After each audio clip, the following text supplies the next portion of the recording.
Hi everybody, and welcome to the Cosmic Brew Tarot YouTube channel. I'm Oscar. I wanted to introduce myself. I felt it was very important to do so because life is funny, and anyone that knows me, that has known me, would know that one of my primary things throughout my entire life was no spirituality, no religion, none of that. It's all a waste of time. I operated that way for a long time, and it served me well. And the reason that it's important for me to share my story, because if I don't, I would feel like I am just coming out of nowhere with something that isn't known for, that people don't know me as. People have never known me as this. They've known me the complete opposite. And how I got to this place in my life was a result of a lot of hard work and introspection.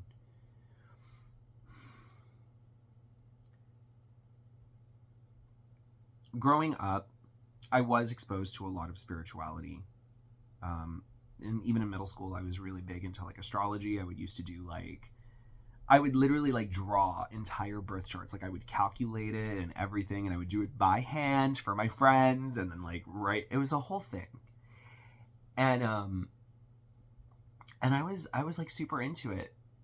But at home, I was watching someone who I love very much, going to tarot readers and psychics and spiritualists and stuff to resolve a problem that my advice was always, you need to let that shit go and walk away.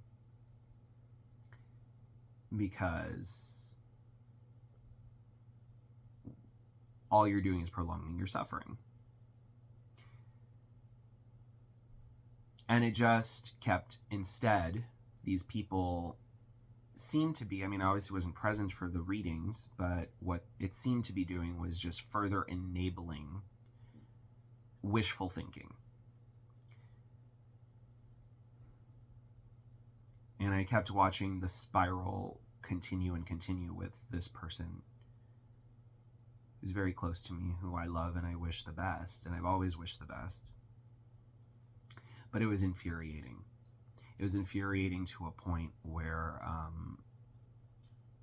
the only conclusion I could have was like, the only thing I can really truly rely on is myself, because common sense, as I watched this, would indicate I gotta walk. This isn't for me. And this isn't for you.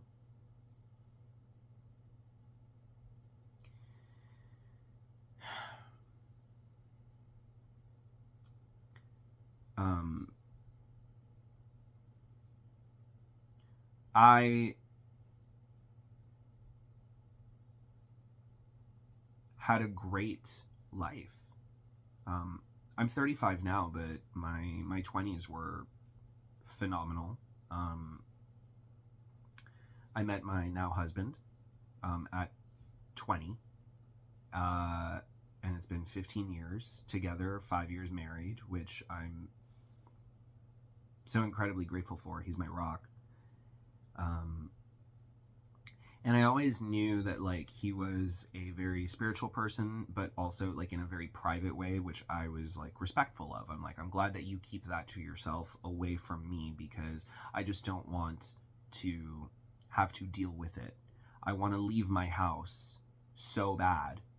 I want to leave my family so bad. I want to be away from all of this so that I can just focus on me in a real 3D world way.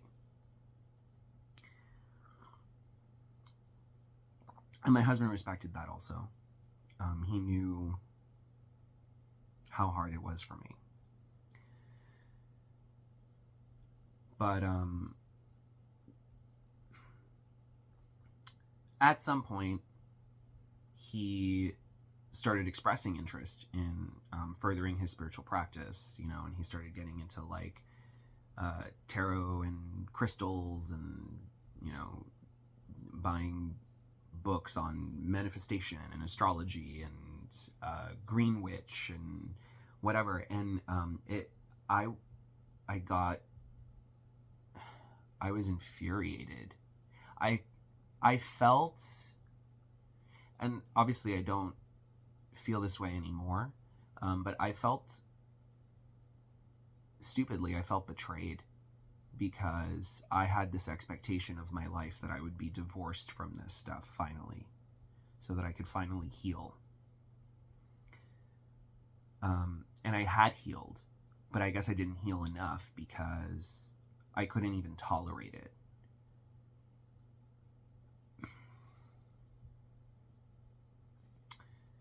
It was a big source of discomfort in our home, and I can only imagine what other people who have been in similar situations where there's a religion or belief clash in the house, and you have to learn to like make do because this is the person that I love, this is the person that I've built my life with, and how can I deny them something that they want for themselves to empower themselves? The thing is that I've always viewed those things as fundamentally disempowering. That giving up a sense of self-direction by taking, I guess the best way for me to put it is like believing in the universe has a path for you indicates that the path is not yours to make, and that you have to suffer certain things in order to succeed at what you want, even when reality is presenting a completely different picture.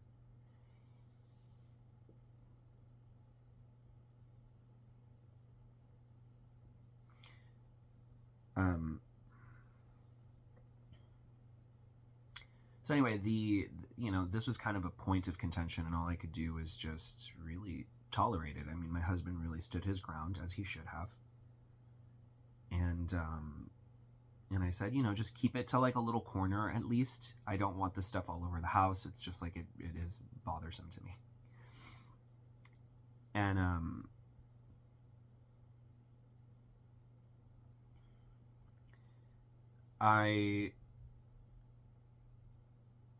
I reached a point in my life, so this is separate to this story, but like I guess parallel, where I started realizing that I was at a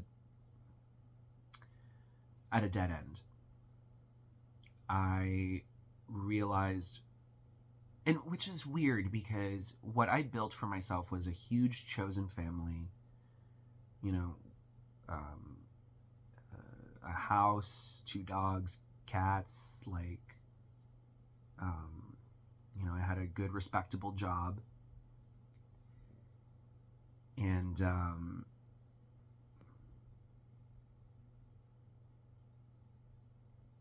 but I wasn't feeling particularly respectable. I felt that there was something about me that was just intolerable. And I felt like I was projecting that onto a lot of people, that they were unable to tolerate me. I started feeling empty. I started feeling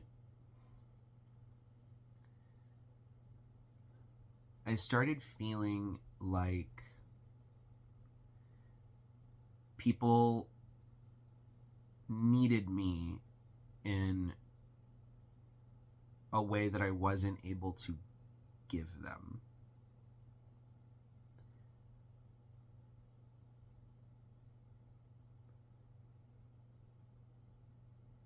and in many ways that I wasn't willing to give them. My job became intolerable. The pandemic happened.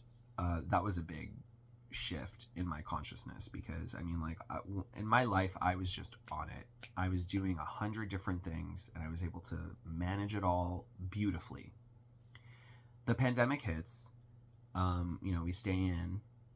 Luckily, I was able to keep my employment during that time, even though a lot of my coworkers had been furloughed or let go. But that experience hurt. It hurt, and it drove a sense of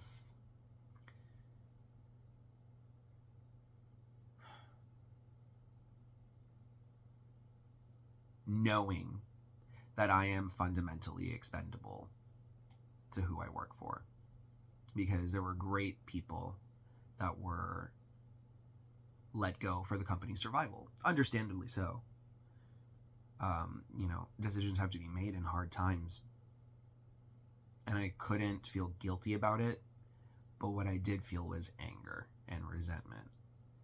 And I started seeing my story echoed, or at least my feelings, because even though I had it good, I watched a lot of pain throughout the pandemic.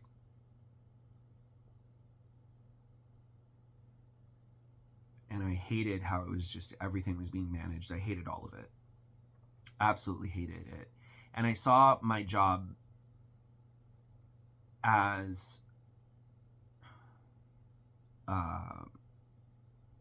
my cushy corporate job was no longer aligning with my personal values. I started feeling very disempowered. I felt like I was just clocking in, day out, for a minor function in an unnecessary industry,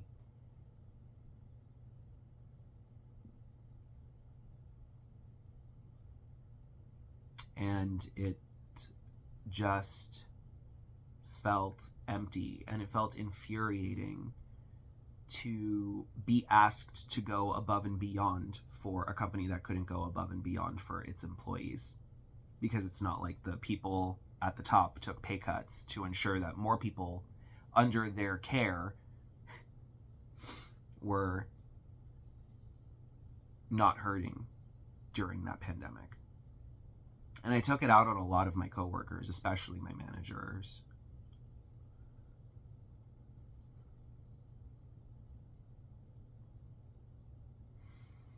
And it just drove further and further a wedge.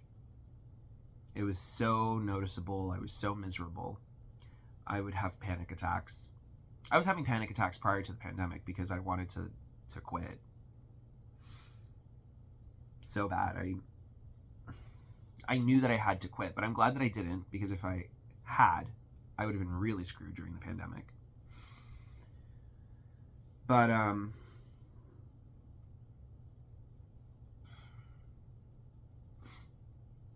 it just kept kind of spiraling further and further into a lower and lower point for me, where it started affecting even my relationships outside of work. And that's when I knew that something was wrong. I was also experiencing a bunch of other problems I don't really want to get into, but basically to a place where I'm like, enough is enough. I don't know. I can't. And I remember, like, I go to my husband, I'm like sobbing for the 100th time in a month. And I'm like, I can't, something's wrong. And I don't know what to do except like go to therapy or something, which I did. But simultaneously, while I was doing the therapy,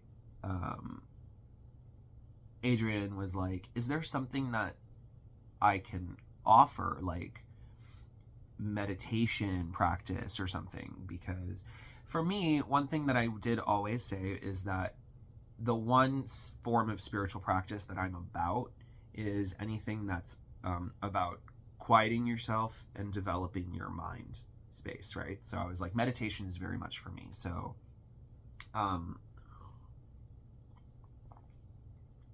he's like, let me set set some incense. He got a little singing bowl. Like, he did this whole thing that I was like, this is extra and unnecessary, but okay. And then I got to sit with myself. And then I sat with myself some more, and it just kept feeling good. It didn't really necessarily solve my problems, but it was giving me little bits of insight into healthier ways of thinking and feeling about things. But even then, it wasn't really quite enough because I was still suffering, and I didn't have the courage to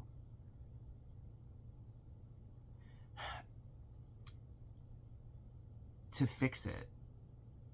I didn't know how to fix it other than to just blow it all up. And I knew that that wasn't the answer, but I was coming from a very, very angry, upset place, and a very sad place too, because I was also dealing with loss of a great friend. I was dealing with heartbreaks. I was dealing with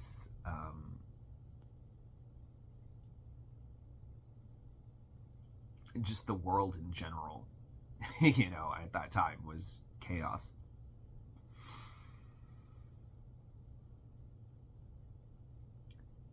And I had one conversation with a friend who I never expected to give me this bit of advice, but honestly, it really did change. It opened my mind a little bit. And basically what he said was, horoscopes and tarot and all of these things, if I don't feel are meant to be taken literally, they're meant to give you a perspective for you to think about. It's like a thing to just reflect on. It's not meant to be an entire, like, this is fact. It's meant to be, this is a consideration.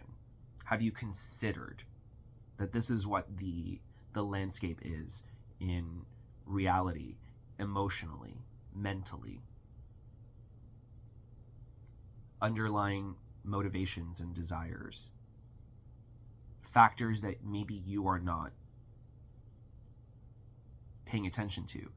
Have you ever thought about something from a perspective, and does this perspective make you feel better? Does this perspective align with you? And through that practice, or rather through that thought, I was when I was like, you know what?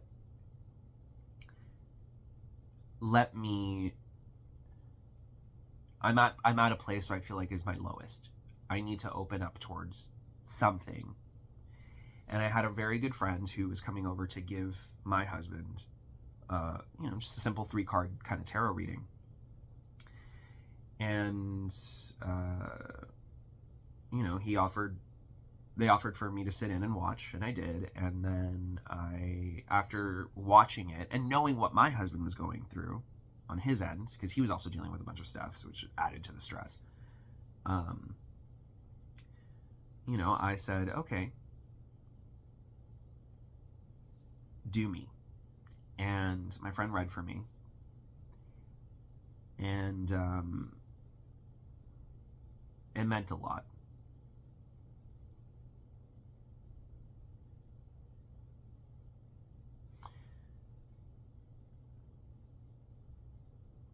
And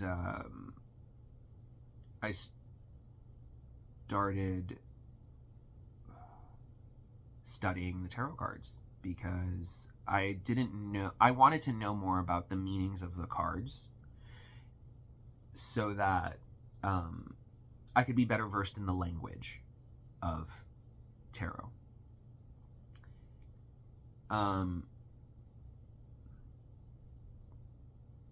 There was something in it that was calling me to develop my own intuition. Something that I felt very lacking in was an understanding of my intuition, was an understanding of empathy, of emotional intelligence. I felt like I had it all. Like I felt I could tell what people were going through. I was very empathetic naturally, but to like be able to understand those emotions instead of just being like, ugh, emotions, gross, stop. Like I don't need this kind of sadness or anger or whatever the fuck you're dealing with. Like put that over there away from me because I'm good vibes only. And that worked for me for a long time, but at the same time, like it also kept a lot of my closest relationships at a distance where it's like I was yearning for a stronger connection with all of my loved ones, but I was blocked from doing so because it would be too much. It would be too heavy for me. And that also made me sad. And so through therapy and starting to learn tarot, and then my husband eventually like just gifted me a deck that he wasn't using anymore. And it was during the pandemic, I had a lot of time to myself to just think and to develop and to just play with the cards and see like, is this actually going to be a useful tool for me or not? And while it turned out to be a very useful tool for me to develop, I started feeling changes.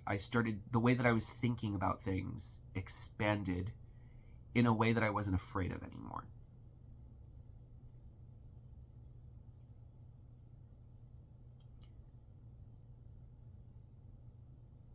I started understanding people's hardships on a much deeper level. And through that, I was also understanding my own hardships and my own emotional world. I did not want to get emotional on this video. Let me have a sip of my tea. I made myself a ginger tea. Ginger, eucalyptus, and honey. Because I was like, you know what? I'm going to clear up this throat chakra. Because I gotta speak.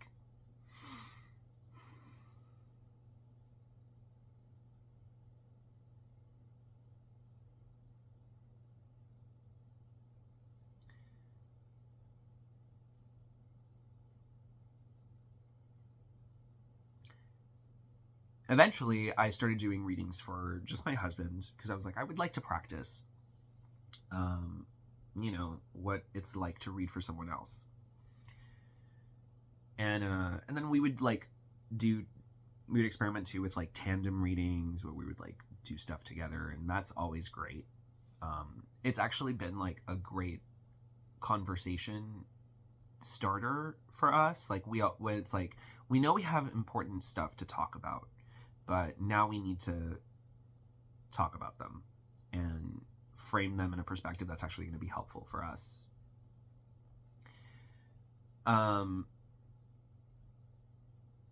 So that ended up being like a great tool to have conversations, which was just wild to me. Excuse me. It was just wild to me. Because I never intended tarot to be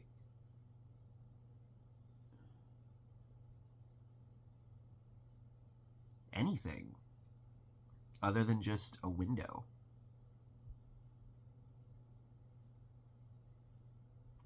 It became so much more than a window to me. It became a doorway. It started becoming a big landscape, something that I could just kind of explore. A lot of ways of thinking and being and accepting, of letting go of things, of welcoming other things in, of breaking down boundaries, of creating boundaries. And it's been a big restructuring I've had to go through to reach a place like this.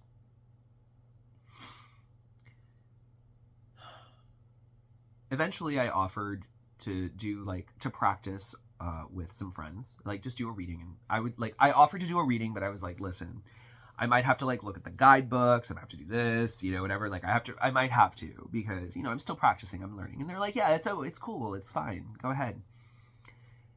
And I made an impact. And then another friend, another impact. And the first time I was like, okay, that's a fluke. Second time, I'm like, okay. And then third, fourth, fifth, and sixth time I started making impacts on different people. I started paying attention. It was like I was finally able to have those conversations, to be able to impart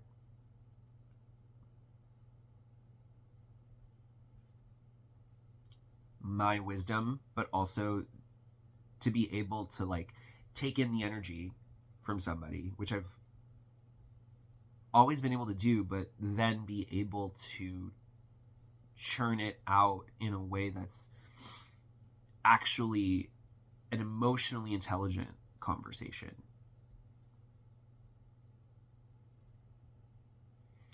And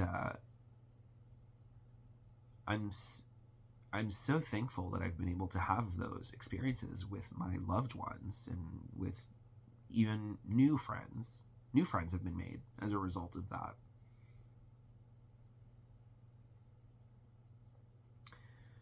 And during my learning time, I have to thank the many, many, many YouTube tarot readers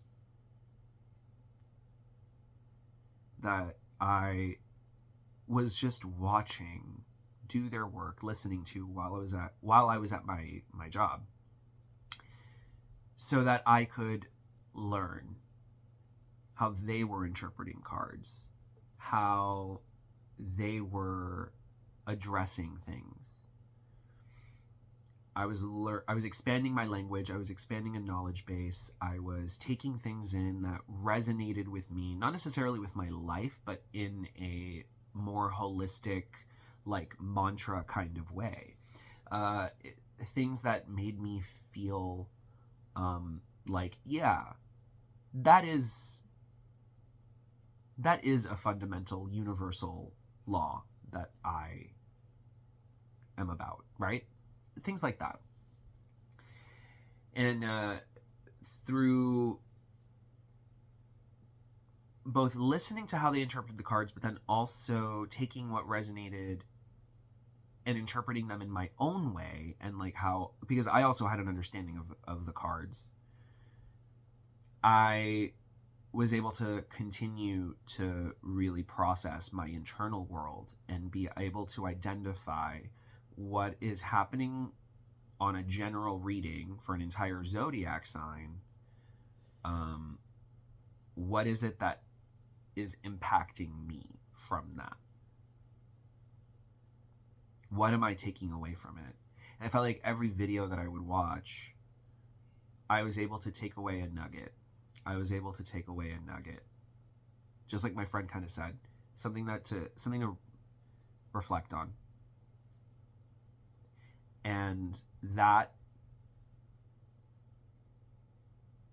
has frankly proven to be life-changing. And I would love to be able to offer that myself. I'd been rolling the idea around of doing a tarot channel, but I always felt that I would be a hypocrite to do it. But I think I've reached a place, and again, this is why I wanted to tell my story especially, I've reached a place where I wouldn't feel hypocritical. I would feel like this is just a next step on a path that I have no idea if it'll work out. I don't even know what I want to come from this, other than just, I want to. So, thanks for hearing me out. I'll be putting up some readings soon, and let's enjoy this cosmic brew that we're all a part of. I'll leave it at that, because I don't want to get I don't think I need to get further into the weeds on my introduction. You'll learn plenty more about me, I'm sure, as the channel continues. But, and if you sat here and heard this entire story,